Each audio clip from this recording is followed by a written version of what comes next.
नमस्कार, बहुत स्वागत है आपका कोर्स दिस वीक में। मैं हूं आपके साथ नेहा दुबे। इस बुलेटिन में अगले आधे घंटे हम आपको इस हफ्ते से जुड़ी तमाम छोटी बड़ी खबरों से करवाएंगे रूबरू। तमाम कोर्ट की कार्रवाई और सुप्रीम कोर्ट से लेकर हाई कोर्ट्स और लो कोर्ट्स तक के फैसलों को रखेंगे आपके सामने। तो आइए शुरू करते हैं courts this week.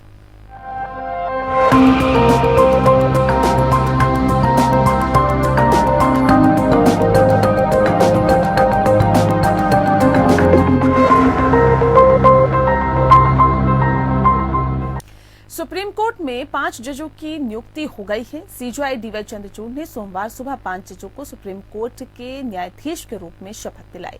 Supreme court के नए जज के रूप में शपथ लेने वाले 3 चीफ जस्टिस हैं।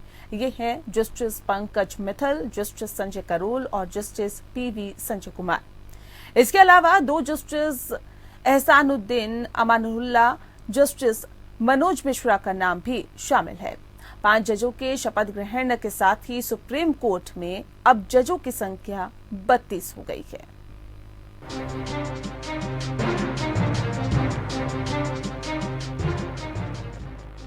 देश की सबसे बड़ी अदालत को 5 और जज मिल गए हैं। सुप्रीम कोर्ट में 5 नए जजों ने शपथ ग्रहण कर लिया है। प्रधान न्यायाधीश जस्टिस डीवाई चंद्रचूड़ ने सभी नए जजों को शपथ दिलाई। इसके साथ ही सुप्रीम कोर्ट में जजों की संख्या बढ़कर अब 32 पहुंच गई है। सुप्रीम कोर्ट में जज के कुल 34 पद स्वीकृत हैं। सीजेआई ने justice Pankaj Mittal, justice Sanjay Karol, justice PV Sanjay Kumar, justice Ahsanuddin Amanullah और जस्टिस मनोज मिश्रा को पद और गोपनीयता की शपथ दिलाई है।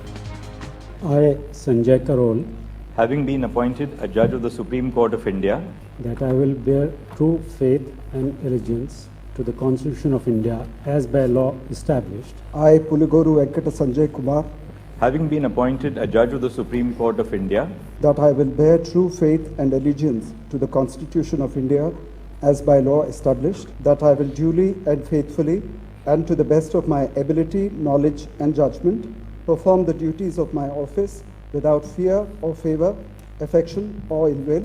I, Ehsanuddin Amanullah, that I will bear true faith and allegiance to the Constitution of India as by law established, that I will duly and faithfully perform the duties of my office without fear or favor, affection or ill will, and that I will uphold the Constitution and the laws. I, Manoj Mishra, having been appointed a judge of the Supreme Court of India, that I will bear true faith and allegiance to the Constitution of India as by law established, that I will duly and faithfully and to the best of my ability, knowledge and judgment perform the duties of my office without fear or favor, affection or ill will.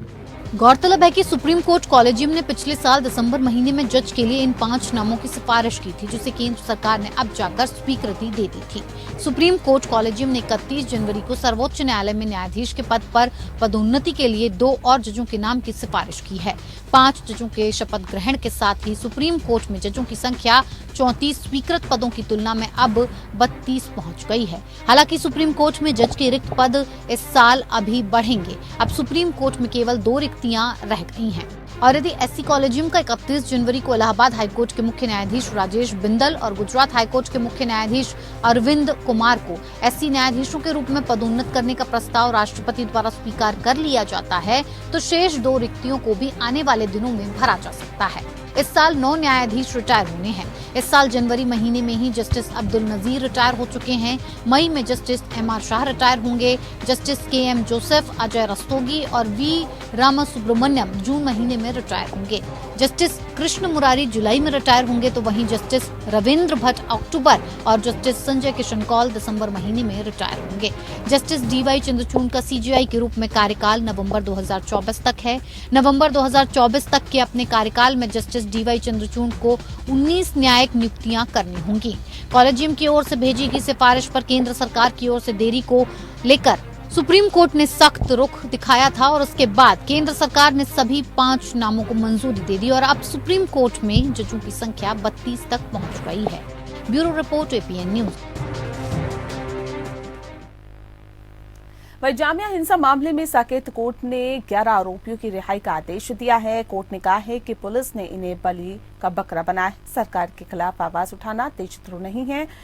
घटनास्थल पर मौजूद रहना गुनाह नहीं है। Trial के दौरान लंबी कैद आपराधिक न्याय के खिलाफ है। वहीं जामिया हिंसा मामले में साकेत कोर्ट ने भले ही शर्जील इमाम को आरोप मुक्त करार दिया। फिलहाल वह जेल में ही रहेगा। दिल्ली पुलिस स्पेशल सेल ने यूएपीए लगाया हुआ है। अभी तक इस मामले में शर्जील को जमानत नहीं मिली है।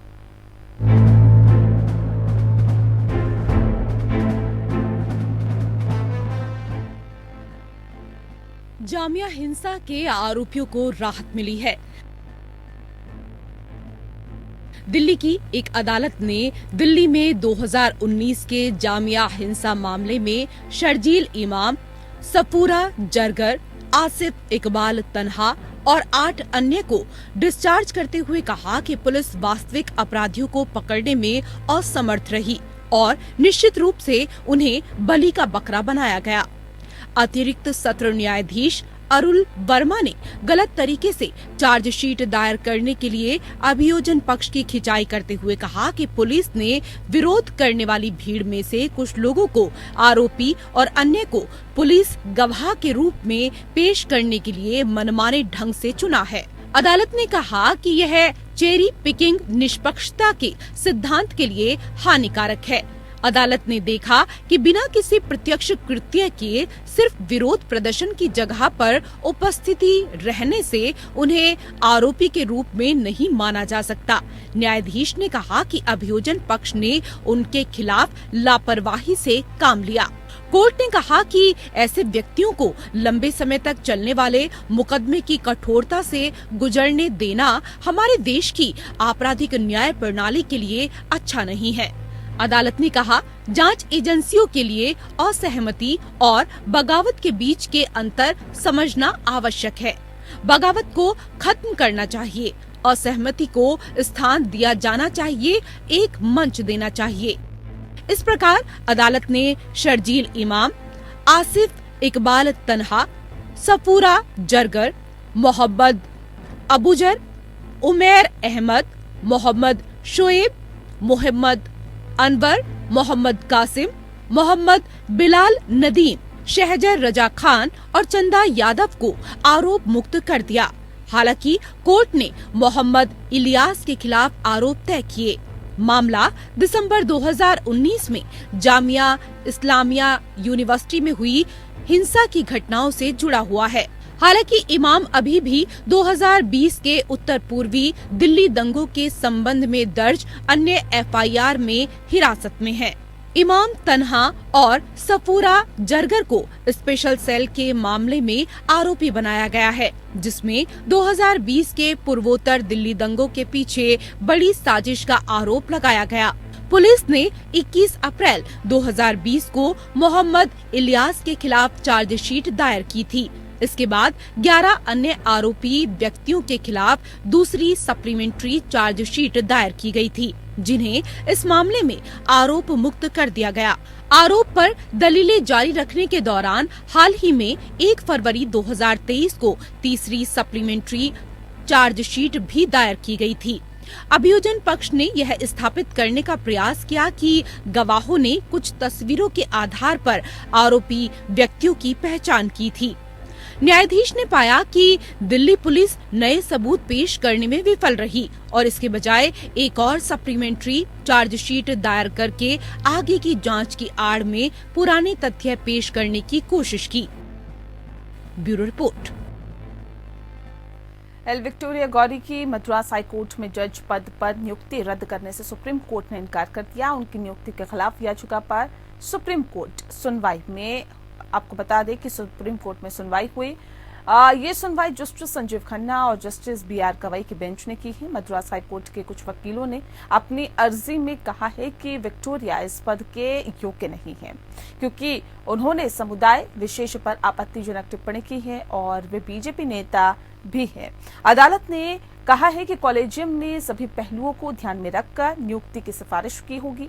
राजनीतिक पृष्ठभूमि नियुक्ति रद्द करने का कारण नहीं हो सकता। गौर करने की बात यह है कि जब सुप्रीम कोर्ट में सुनवाई हो रही थी तब मद्रास हाई कोर्ट में गौरी शपथ ग्रहण कर रही थी। न्यायमूर्ति संजीव खन्ना और न्यायमूर्ति बी आर गवई की विशेष पीठ ने इस मामले में सुनवाई की और याचिका को रद्द कर दिया। I, Lakshmana Chandra Victoria Gauri, having been appointed as additional judge of the High Court of Madras, having been appointed as additional judge of the High Court of Madras, Laxman Chandra Victoria Gowri को सुप्रीम कोर्ट से बड़ी राहत मिली है। गौरी के Madras high court की जज बनाने के खिलाफ याचिका सुप्रीम कोर्ट ने सुनवाई के बाद खारिज कर दी। गौरी की नियुक्ति के खिलाफ मद्रास हाई कोर्ट के 22 वकीलों के ग्रुप ने सुप्रीम कोर्ट में याचिका दाखिल की थी। याचिका में कहा था कि गौरी बीजेपी नेता है। वकीलों ने कहा था कि विक्टोरिया गौरी ने समुदाय विशेष के खिलाफ विवादास्पद बयान दिए थे। वकीलों ने कहा था कि विक्टोरिया गौरी ने इस्लाम को हरा और क्रिश्चियनिटी को सफेद आतंक जैसे बयान भी दिए थे। वरिष्ठ वकील राजू रामचंद्रन ने कहा, गौरी के हाई कोर्ट जज बनाए जाने की सिफारिश को खारिज कर दिया जाना चाहिए। जो भी जज शपथ लेने जा रहा है उसके लिए ये बेहद जरूरी है कि उसकी संविधान में पूरी आस्था हो। गौरी जो बयान पब्लिक में देती रही हैं, उससे वो शपथ लेने के लिए अयोग्य साबित हो जाती है। जस्टिस संजीव खन्ना ने कहा कि पहले भी ऐसे मौके आए हैं जब राजनीतिक पृष्ठभूमि वाले लोगों को नियुक्त किया गया है। जिन बयानों का जिक्र किया जा रहा है वो 2018 के हैं। मेरा मानना है कि गौरी के लिए सिफारिश से पहले कॉलेजियम ने निश्चित तौर पर इस पर भी विचार किया होगा। जस्टिस बी आर गवई ने कहा कि जज बनने से पहले मैं भी राजनीतिक पृष्ठभूमि का था। मैं 20 सालों से न्यायाधीश हूँ और कभी भी मेरा पॉलिटिकल पृष्ठभूमि मेरे काम के आड़े में नहीं आई। जस्टिस संजीव खन्ना और जस्टिस बी आर गवई की पीठ ने कहा कि ये नहीं माना जा सकता है कि कॉलेजियम गौरी की राजनीतिक पृष्ठभूमि या उनके आर्टिकल से अवगत नहीं था, जो बाद में सार्वजनिक डोमेन में सामने आए। याचिकाकर्ता के वकील ने कहा कि सवाल राजनीतिक बैकग्राउंड का नहीं है, ये हेट स्पीच का मामला है। हेट स्पीच वो चीज है जो पूरी तरह से संविधान के खिलाफ है। इसी के चलते गौरी जज की शपथ लेने के लिए अयोग्य हो जाती है। ये केवल कागजी शपथ होगी। जस्टिस संजीव खन्ना ने कहा कि हम कॉलेजियम को निर्देश नहीं दे सकते कि वो फिर से विचार करे। सुप्रीम कोर्ट ने इसी के साथ इस मामले में दायर की याचिका को खारिज कर दिया। सुप्रीम कोर्ट ने कहा कि हम ऐसी याचिकाओं पर विचार नहीं करते, ये एक गलत मिसाल पेश करेगा। कॉलेजियम ने इस नियुक्ति पर विचार करने के बाद फैसला लिया है। शपथ से पहले किसी जज के खिलाफ याचिका लगाने का ये पहला मामला नहीं है। कॉलेजियम की सिफारिश पाने के बावजूद जज की नियुक्ति रद्द करने का केवल एक ही मामला है। ये केस 1992 में कुमार पद्म प्रसाद बनाम भारत सरकार का था। इस केस में जहां सुप्रीम कोर्ट ने शपथ से पहले के.एन. श्रीवास्तव की गुवाहाटी हाई कोर्ट जज के रूप में नियुक्ति रद्द कर दी थी। Bureau report. गौतम अडानी की कंपनियों पर हिंडनबर्ग की रिपोर्ट को लेकर दाखिल याचिकाओं पर सुप्रीम कोर्ट में सुनवाई हुई। इस दौरान अदालत ने भारतीय निवेशकों को हुए लाखों करोड़ रुपए के नुकसान पर चिंता जताई। भविष्य में ऐसी स्थिति से बचने के लिए व्यवस्था में सुधार के लिए सेबी से सुझाव मांगे। सीजेआई चंद्रचूड़ ने कहा कि सेबी के जवाब और विशेषज्ञों की राय शामिल की जाए, जिससे बताया जाए कि भारतीय निवेशकों को कैसे संरक्षित किया जाए। साथ ही एक विशेषज्ञ कमेटी बनाने का भी संकेत दिया है। अब इस मामले में 13 फरवरी को सुनवाई होगी।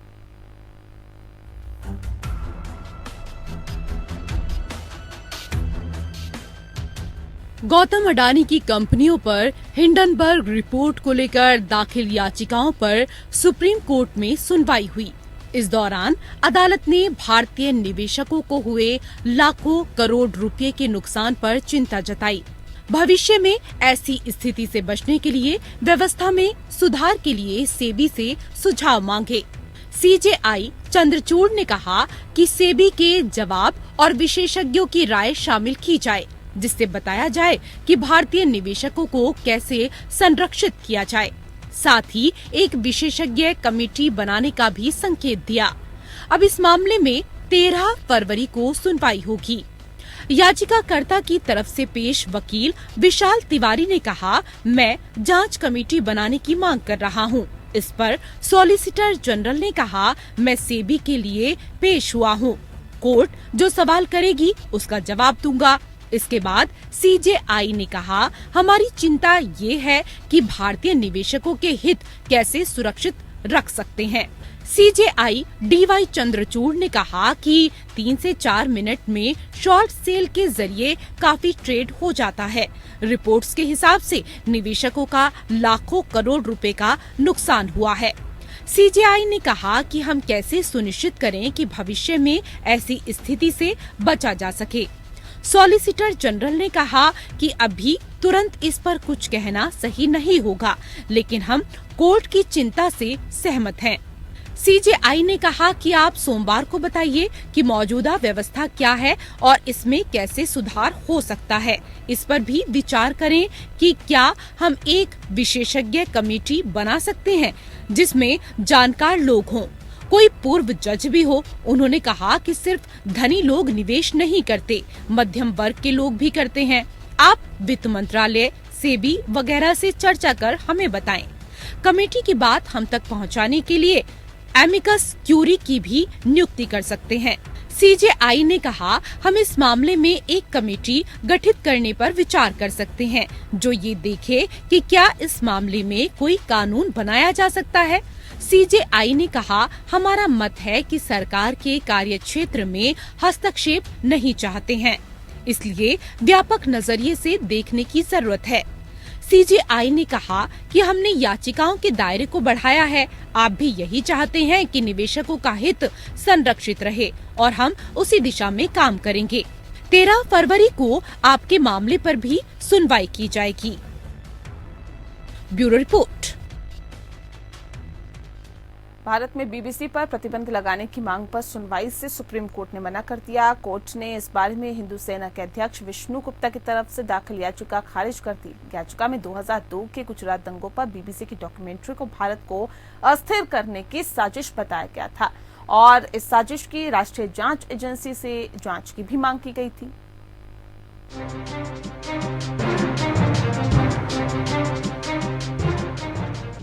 सुप्रीम कोर्ट ने भारत में बीबीसी और बीबीसी इंडिया के संचालन पर पूर्ण प्रतिबंध लगाने की मांग वाली याचिका खारिज की है।